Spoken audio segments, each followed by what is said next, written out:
Greetings, citizens of the internet, and welcome to M3T. I am Neptune's Orca 2, here to make you a smarter player. Well, we're all very excited about the fantastic bees that have just been added to Minecraft 1.15. So naturally, it's time to get that sweet, enzymatically processed nectar on tap with a brand new design by yours truly. In this video, I'll go through a demonstration, a tutorial, and finally, an explanation, with timecodes listed in the description below for those of you who want to skip. So it's about time we get as busy as our apid friends here and jump right into it. You'll want to see this in action, though there's not much to actually see, so I'll just push this bunny to run some command block shenanigans to simulate the hive becoming full with honey. Now, since we've used shears, you can see that we obviously obtain honeycomb. If we were to use bottles, of course, then we would get the honey item instead, although there is a bit of a bug with this that I will, of course, address later.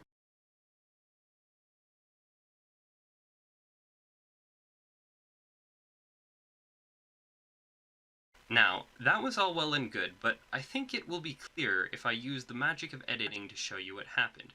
So our pollinated bee enters the hive. This increases the honey level within the hive from 4 to 5, thereby producing honey. This fires the dispenser into the hive, extracting the honeycombs or honey, which are then spat out to be collected by our hopper minecart here and sent to our output, wherefrom they can be enjoyed as cakes, scones, mead, or if you're one of our good apiculturalists from over the pond, a warm cup of Queen saluting Yorkshire Tea Gold.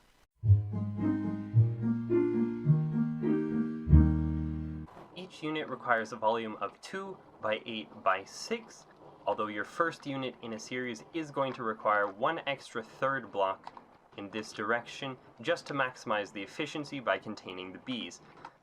Furthermore, we have an input which can optionally be either here or here, both of which are 5 blocks from the back of the unit, and we're going to have an output along the bottom here, 3 blocks from the back of the unit on either the right or left side of the unit. It doesn't matter, but for the sake of simplicity, I'm going to choose the left side for the output and the right side for the input, just as we have on this unit here. Each unit also needs the following materials: 2 powered rails, 2 normal rails, 2 levers, a hopper minecart, either 2 dirt or 2 grass blocks, 2 rose bushes, lilacs, peonies, or sunflowers, a campfire, a comparator, a beehive or bee nest, a dispenser, 5 redstone, a slab of some kind, 5 hoppers, 5 to 6 bees, and optionally a lamp and 5 glass blocks. So the first thing to do is select which output you're going to be using. I'll be using this one just because it mirrors what we have over there. Place a hopper into your output, then 2 blocks to the front and 1 block to the back. Powered rails on either end of that, and regular rails in the middle. You could also use powered rails, but this is ever so slightly cheaper. 2 blocks up on either end, and a lever on both those blocks. Next, you want to place your minecart with a hopper on your powered rail, and you're good to go. So first you want to place 1 block up here, then your 2 grass blocks, your campfire, and your hopper facing downwards. Then you want to place your beehive facing in towards the grass, that is very important, and then your comparator facing out. So the next thing you want to do is build this sort of J-shaped bracket over here, like so. And this block is entirely removable. You can place your stone slab right there, and you can place redstone dust on top of all of that. Then you want to be careful and place your lamp coming in from the redstone and your dispenser facing downwards. So next you just want to finish constructing your input line with 1 hopper facing into that dispenser and a hopper facing directly into that first hopper. Then you want to place 1 glass block here, leave a space, place 3 up like so, and finish enclosing this area. If you don't fully enclose it, your bees are going to escape, but we have to leave the hole at the top so we can actually get our bees inside, which naturally is the most difficult part. Now that you've got your 5 to 6 bees, all that's left is to get them inside.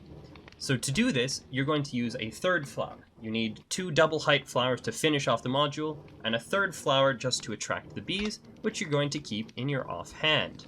You then drop down and you want to stay as close to the front of the module as you can.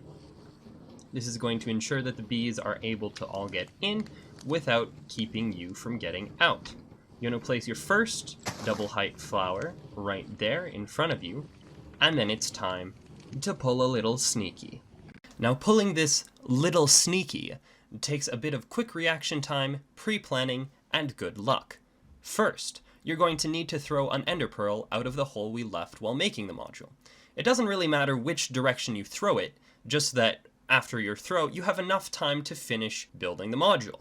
In my testing, I found that if you throw it straight up, you need at least 25 blocks of clearance, and if you throw it at an angle, you're going to need at least 20 blocks above you and probably 30 or 40 in the horizontal direction of your throw. Once you've made your throw, you want to very quickly place the glass block above you to fill the hole that we left while constructing the module. Then you place your final double height flower at your feet. If your bees are in the way, this may pose some difficulty, as they may try to use the flower for breeding instead of having it placed down at your feet. And voila! Your module is complete. Now all you have to do is wait for that ender pearl to land and whisk you outside your little module, leaving your bees forever trapped in your personal employ. It should look a little bit like this.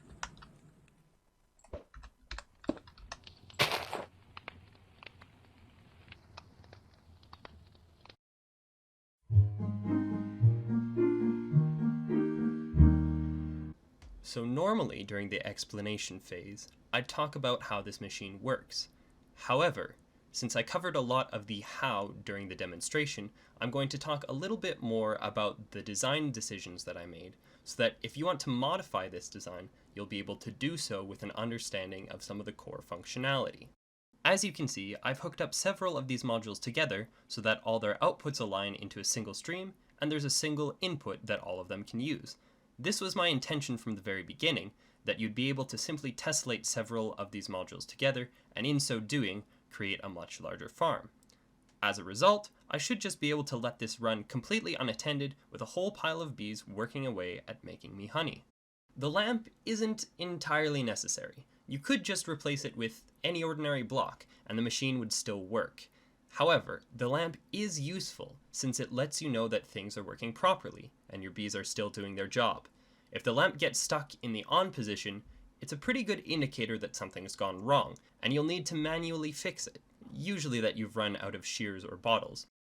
There's really 2 phases that bees go through to make honey, so in order to maximize their honey production, you want to minimize the time they take to go through either of these 2 phases. Firstly, you have the time spent inside the hive. This isn't really something we have much ability to change, unfortunately. The other phase is the time spent outside of the hive, looking for flowers to extract nectar from. There's 2 optimizations this design uses over just having your bees out in a field. The first is that flowers are directly next to the beehive, meaning that they don't have to look very far to find flowers. The second is the number of bees. Instead of using 3, which is the maximum that can stay in a hive at any given point, I personally recommend using 5 to 6 bees, meaning that as soon as 1 bee exits the hive, there's already at least 2 more bees who are carrying pollen, waiting to enter into the hive as soon as they possibly can. This means that the hive will fill up more quickly than if you waited for every bee inside the hive to leave, then pollinate, then return. You could certainly use single height flowers in this design. However, by using double height flowers, we ensure that bees can harvest nectar from any possible block they might be in, while simultaneously opening up the space for you to get in and out of the module, as well as for the bees to slide past each other on their way in and out of the hive. Similar to the double height flowers, by adding 2 spaces instead of 1, there's a little more room for the bees to maneuver around each other to get in and out of the hive without interfering with each other too much. The glass is largely an aesthetic feature. It's just kind of nice to see your bees at work and see that they're still buzzing along. Completely unnecessary, but kind of nice. Replace as much or little of the glass as you would like with opaque blocks. The hopper minecarts are able to draw from the blocks above them, unlike ordinary hoppers, meaning that if a honeycomb or bottle of honey is harvested and lands on the grass instead of going into one of the hoppers, you'll still be able to retrieve it, making this farm very nearly 100% lossless. If you wanted to save on powered rails, hopper minecarts, and levers, it would also be entirely reasonable to change the design of your minecart collection system to snake along underneath every module rather than having a series of individual lines. However, for this video, I wanted to show you how to make each module individually instead of how to build a large-scale farm built out of several modules. Thanks for watching this episode of M3T. I hope it's made you a better, smarter player. If you appreciated it, feel free to show that appreciation with a friendly like, or by drowning that subscribe button in your newfound honey supplies with a simple click. Stay stupendous, and I'll see you next time.